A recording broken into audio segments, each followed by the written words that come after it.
join a company that you are the person that Chogusel, yeah? Bring in good energy. Welcome to Crypto OGs. We are here right now with a very good friend, Mario from the Ethereum Foundation. We're still in Ethereum Barcelona. Mario, thank you so much for coming to Crypto OGs. Yeah, thank you so much for having me. So I love the concept. Obviously, you are Ethereum Maxi. You're part of the community. Yeah, I'm not Maxi at all, man. Okay. I have my Meneses here, my DarkFi balaclava, and I've been doing like many Bitcoin projects over the years. Yeah. I'm crypto anarchist, so I use all the tools that are available, and like I focus most of my creative attention to Ethereum because it's like where the cutting edge research and most of the important things and like the most sustainable future is. Amazing. Tell us your experience in crypto. How long ago did you start? So like I've been like reading about Austrian economy and working like in some learning about technology since like 2015, 16, and I come from this like local crypto anarchy community in Slovakia, from Prague, where we always like learn about different technologies. So I started with Bitcoin, of course, and then in 2018 we've been starting our own hackerspace that we were funding with MakerDAO. So that was like the big start when like Ethereum became more usable because like MakerDAO was one of the biggest things, and it really brought my attention to like very like again pragmatic usage, practical usage of these technologies which take it to the next level, and I pay my focus to Ethereum a lot. Yeah. Okay. And what was the first token that you bought? Was it Ethereum? The first crypto that you bought? Oh, it was Bitcoin. I bought Club Mate in a hackerspace in like 2015, 16. Yeah. That's crazy. Yeah. What is the name of DarkFi? That's part of your brand? Oh, no. It's just like balaclava that I got. It's like a merchandise from a conference. Okay. So I like to use it. And I mean, DarkFi did a good job with this merchandise. DarkFi is a project mostly from Amir Taki. Amir is like also a Bitcoin dev, also like we've been, in Ethereum community and working on different things. But it's like fully ZK chain. I like the zero knowledge privacy research. Like zero knowledge privacy research. Yeah. Like they are doing interesting stuff there. It's similar maybe to Aztec, Nor. They have like a bit different approach to similar thing. Yeah. Mario, okay, let's talk about Ethereum. Yeah. Before we start the interview, you were explaining what was your role in the Ethereum Foundation. You have helped a lot this ecosystem. So can you explain more in detail what do you do for the Ethereum Foundation? Yeah. So I'm part of the protocol support team. So we are supporting the protocol. We are the janitors, the gardeners in the infinite garden where we try to help the protocol, grow and sustain. And basically, I focus on the core development. So I help core developers with some coordination or with some like technical research as well. Like more specifically these days, my main focus is helping people to become a core developer. Okay. So together with my colleague from Protocol Support, Josh Davis, we are running this program called Protocol Fellowship, where anybody, it's like completely permissionless, can come to our GitHub repository, learn about the program and learn about Ethereum to start contributing to some of the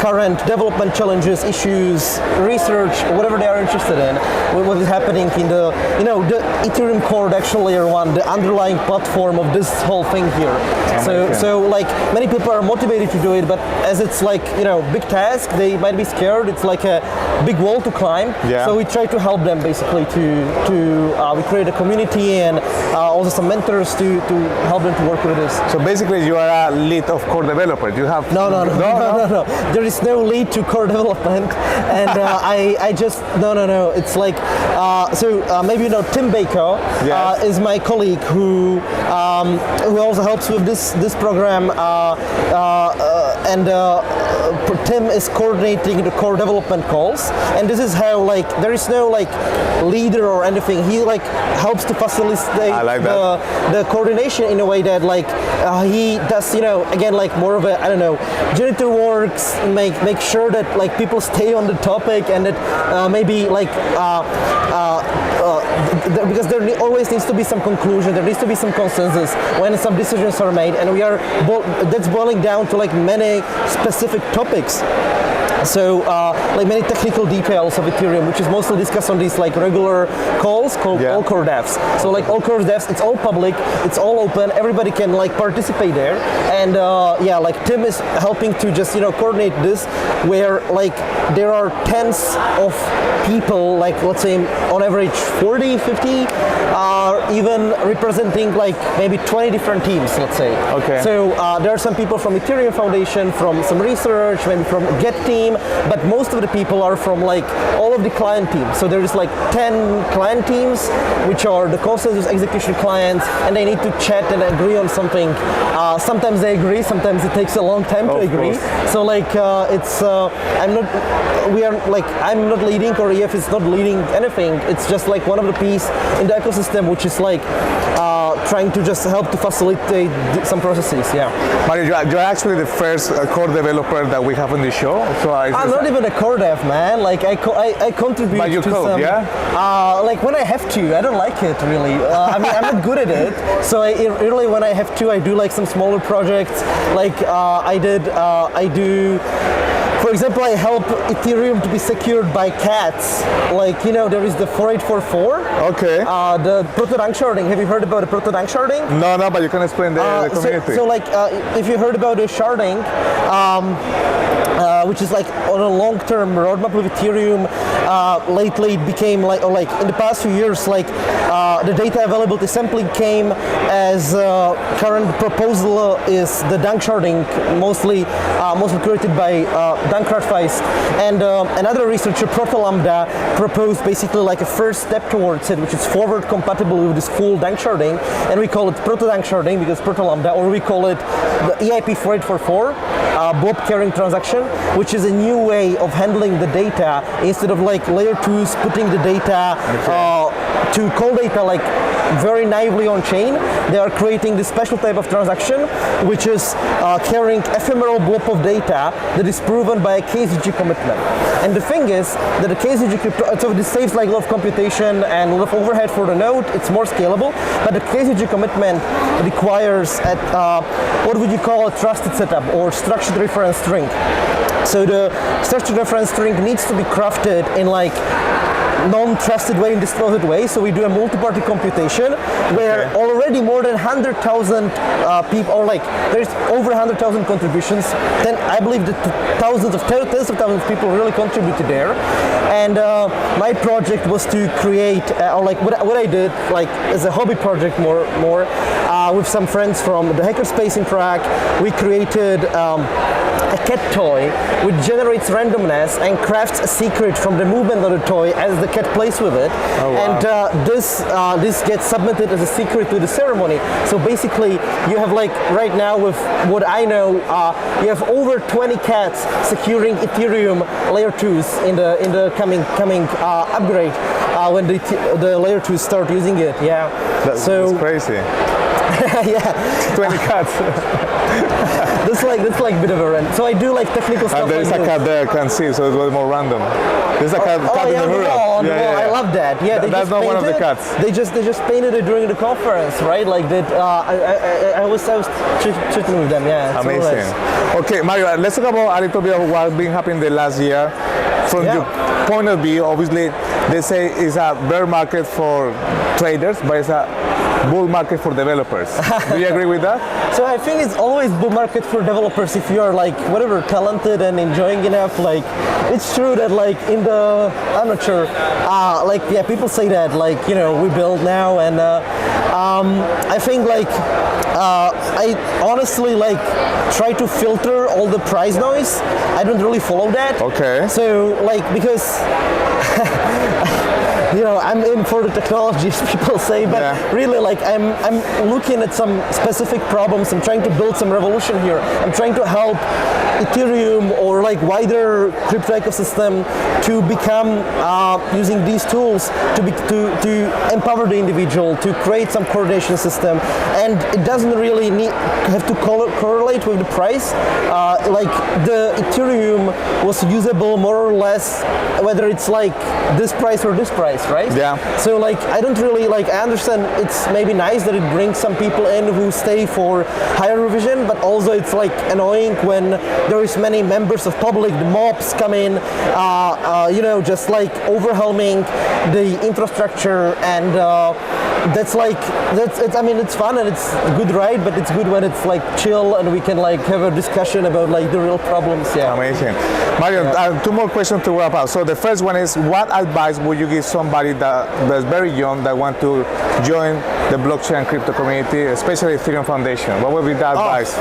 So like the thing about like EF or joining EF, like I mean, it's an organization like any, like there are some open positions, like people can apply, right?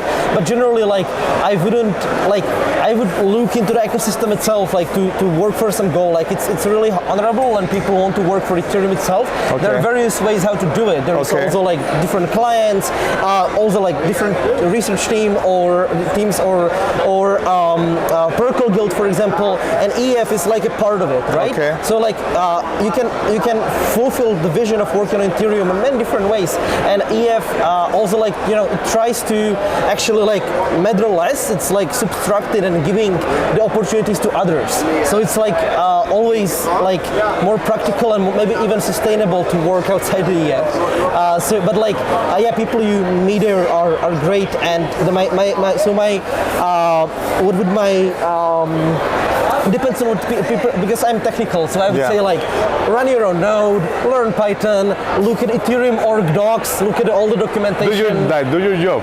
Sorry? Like go and do your own research. You can always come, do your research and then come and contribute. If you're interested in working on Ethereum itself, you can come to the Protocol Fellowship cohort. It's github.com/e-protocol-follows, and this is the organization where you see the cohort 4, the current one. You can read there the program guide, the resources about Ethereum we have there, and you can join our community to start a discussion. So that's like the technical part, but like generally there are various ways, and I would say like most important is that people have some vision and understand what a vision is, whether it's like, because Ethereum has different visions, different people in Ethereum. Like again, for example, like what I would suggest, like reading Crypto Anarchy Manifesto, Cypherpunk Manifesto. Like these are for me some like fundamental, very prophetic texts from like 30 years ago, which are talking about the situation right now. And it's good to like maybe understand the wider vision of these technologies, but also for like, that's for me, but for everybody it's different, and maybe find a thing, what is it for you? But then what we agree on is that we want to have a maximum impact on either of the visions, which somehow always combine, right? So to achieve the maximum impact, like learn about Ethereum, support the Ethereum itself, and the wider ecosystem, the layer 2s as well are very important to actually for people to use it, right? Amazing. Mario, how are you on social media, on Twitter or somewhere? Or? I'm on Twitter as at TMIYCHAO, which is text me if you can chaos, if you like. It's an acronym for that. Amazing. So you read the tweets and then you connect with the community? Sorry? You connect with the community on Twitter? I mean, there are different communities, right? So like many of them are on Discord, some on Matrix, some on Matrix, some on Signal.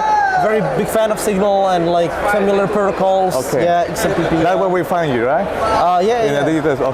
But like publicly on Twitter, where you can message me, and if you want to get in touch and discuss something, or I mean, it's hard to like, you know, filter spam on like public channels, but I believe that I'll get to you somehow.